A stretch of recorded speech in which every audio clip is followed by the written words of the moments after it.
ആന്ധ്രാപ്രദേശിലെ ഹിൽ ടൗണായ തിരുമലയിലെ സ്ഥിതി ചെയ്യുന്ന തിരുമല വെങ്കടേശ്വര ക്ഷേത്രം ഏറെ പ്രശസ്തമായ ഒരു വെങ്കടേശ്വര ക്ഷേത്രമാണ്. ഇന്ത്യയിൽ ഏറ്റവും പൗരാണികമായ ക്ഷേത്രം കൂടിയാണ് ഇത്. ഒട്ടുമിക്ക സെലിബ്രിറ്റികളും ഇവിടെ വന്ന് പൂജാ ചടങ്ങുകളിൽ പങ്കെടുക്കുകയും വഴിപാടുകൾ കഴിപ്പിക്കുകയും ചെയ്യാറുണ്ട്. ഇപ്പോഴിതാ മലയാള സിനിമയിലെ ജനപ്രിയ താരം ദിലീപും ഭാര്യയും നടിയുമായ കാവ്യമാധവനും തിരുമലയിലെത്തി തൊഴുതു മടങ്ങിയിരിക്കുകയാണ്. രാവിലെയാണ് ഇരുവരും എത്തിയത്. വിഐപികൾക്കായുള്ള പ്രത്യേക സൗകര്യങ്ങൾ പ്രചോദനപ്പെടുത്തിയാണ് ദിലീപും കാവ്യയും വെങ്കടേഷിനെ കണ്ണിറയെ കണ്ട് പ്രാർത്ഥിച്ചു മടങ്ങിയത്. ദൈവഭക്തി ഏറെയുള്ള താരങ്ങളിൽ ഒരാളാണ് ദിലീപ്. കേരളത്തിലെ പ്രധാന ക്ഷേത്രങ്ങളിലെ നടൻ ഇടയ്ക്ക് സന്ദർശനം നടത്താറുമുണ്ട്.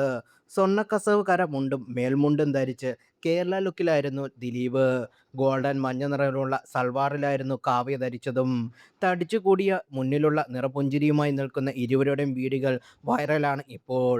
അതേസമയം പതിവ് പോലെ ഇത്തവണയും വിദ്വേഷ കമന്റുകളാണ് ഇരുവരുടെയും വീഡിയോയ്ക്ക് ഏറെയും ലഭിക്കുന്നത്.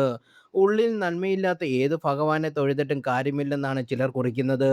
നടിയെ ആക്രമിച്ച കേസിൽ അതേ തുടർന്നുണ്ടായ വിവാദങ്ങളിലും പശ്ചാത്തലത്തിൽ വലിയ രീതിയിൽ ഒരു സൈബർ ബുള്ളിങ്ങിനും ഹേറ്റിനും നടനും കുടുംബത്തിനും ഇടയ്ക്ക് ലഭിക്കുന്നുമുണ്ട്.